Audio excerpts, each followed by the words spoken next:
So last night I had a dream that my teeth fell out, my old math teacher was there for some reason, and I was being chased by a goose in a business suit. And when I woke up, I did what any rational modern human does. Absolutely nothing. But if I lived 4,000 years ago, that goose dream could have gotten a priest summoned, a goat sacrificed, and possibly a war declared, because ancient people did not mess around when it came to dreams. To them, dreams weren't just your brain defragmenting like an old hard drive. They were messages from gods, visits from the dead, sneak previews of the future, or your literal soul wandering out of your body to go do crimes. So today we're diving into the craziest things ancient civilizations believed about dreams. Grab your weighted blanket, let's go. First stop, Mesopotamia, the cradle of civilization, the birthplace of writing, the wheel, beer, and apparently professional dream anxiety. The Sumerians and Babylonians believed dreams were direct messages from the gods, delivered by a dream god named Zakik, who was basically a divine mailman, except instead of delivering your Amazon packages, he delivered cryptic nightmares at 3 in the morning. And because these messages were so important, the Mesopotamians did what humans always do when something is confusing. They wrote a manual for it. It's called the Assyrian Dream Book, and it's essentially the world's oldest "What does my dream mean?" Google search, carved into clay tablets. And the interpretations are, something. If you dream of eating a raven, good news, you're getting income. If you dream of eating your own hand, congratulations, you'll be famous. If you dream that someone gives you an empty cup, bad omen. The gods have basically left you on red. But here's my favorite part. If you had a truly nasty nightmare, you couldn't just shake it off. Nope, that bad dream was now stuck to you like a curse. So the Babylonians developed nightmare removal services. One ritual involved telling your dream to a lump of clay, then dissolving the clay in water so the nightmare would just melt away. Another one had you confess your dream to a torch and then burn it. Honestly though, dissolving your problems in water and setting them on fire isn't exactly ancient superstition, but basically just therapy with extra steps. Moving on to Egypt, where dreams got an entire 5-star hospitality industry built around them. The Egyptians believed that when you slept, your eyes were basically portals, and dreams let you peek into the world of the gods and the dead. Which sounds terrifying, but the Egyptians were like, no, this is a feature, not a bug. They even had a hieroglyph for dreams that literally meant to come awake, because to them, sleeping was when the real stuff happened, and your waking life was filler episodes. And just like Mesopotamia, Egypt had dream manuals. One papyrus from around 1275 BC lists over 100 dreams and their meanings, sorted into good dreams and bad dreams like a divine Yelp system. Dream of your face turning into a leopard? Good, you're gaining authority. Dream of drinking warm beer? Terrible omen. Suffering is coming. But here's where Egypt goes full deluxe package. If you had a question for the gods, you could go practice something called dream incubation. You'd travel to a special temple, pay the priests, perform some rituals, and then sleep inside the temple, hoping the god would waddle into your dream with an answer. It was basically booking an Airbnb where the host is a deity and the amenity is prophecy. And this wasn't fringe stuff, this was mainstream. Even pharaohs did it. Prince Thutmose IV famously took a nap in the shadow of the Great Sphinx, which at the time was buried up to its neck in sand, and dreamed that the Sphinx spoke to him and said, "Clear the sand off me, and I'll make you pharaoh." So Thutmose woke up, ordered the biggest landscaping project in human history, and became pharaoh.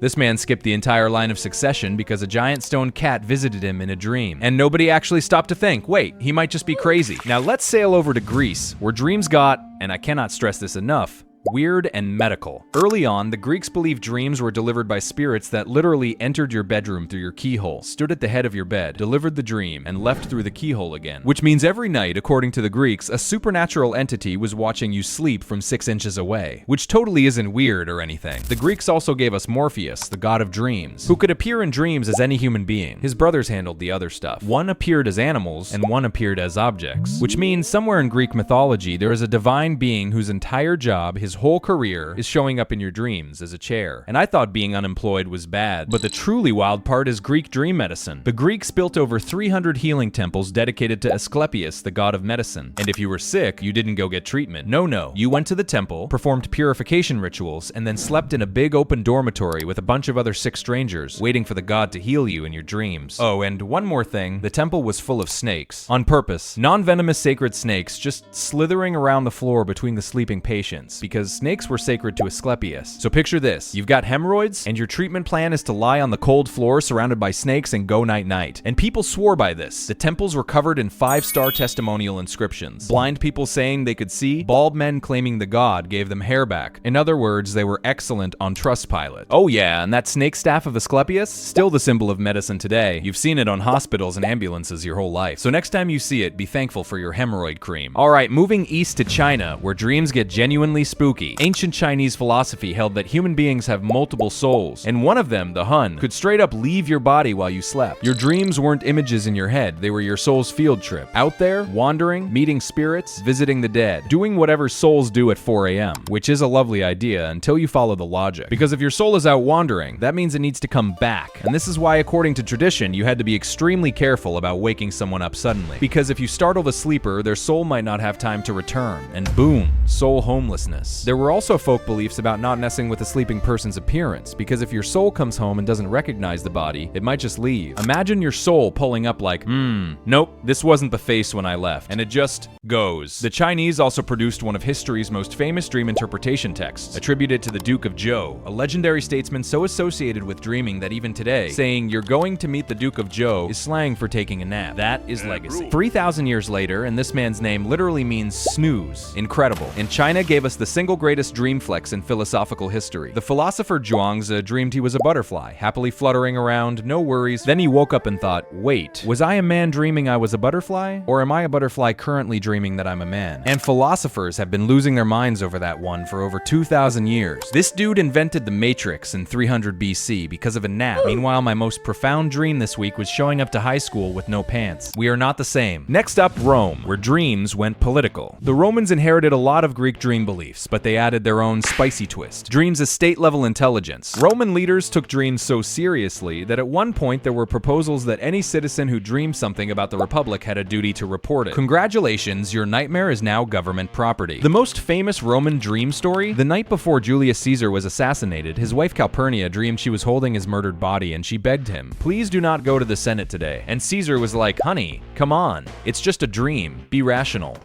He was then stabbed 23 times. So the one time a Roman decided to not believe in dream omens was the single most famous assassination in history. The ancient world took notes, believe me. Every Roman husband for the next 5 centuries used this as an excuse to leave work early, and their boss ordered them a carriage without questions. There was also a professional dream interpreter named Artemidorus who wrote a 5-volume dream encyclopedia, and his method was actually kind of ahead of its time. He said the same dream means different things for different people. A dream about losing your teeth means one thing for a rich man, another for a poor man, another for a sailor. Context matters. This guy was doing personalized content recommendations in the 2nd century. And finally, let's talk about medieval Europe, where dreams took a hard turn into pure nightmare fuel. The medieval church had a problem. Dreams were clearly important. The Bible is absolutely packed with prophetic dreams, but dreams were also clearly unhinged. So the official position became, some dreams come from God, and some dreams come from the other guy, and good luck telling the difference. This is where we get the incubus and the succubus, demons that were believed to visit people in their sleep and get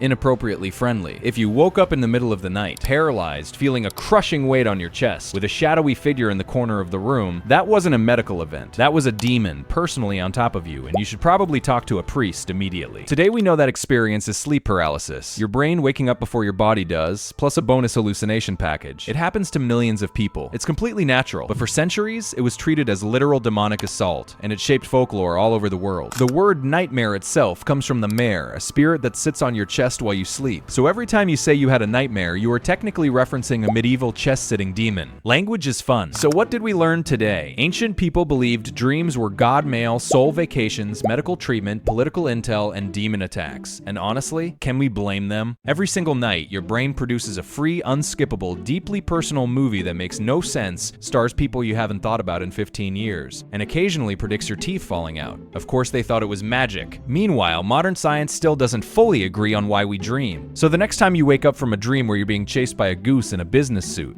maybe pour some water on a lump of clay. You know, just in case. Fun stuff, right? Here's another video.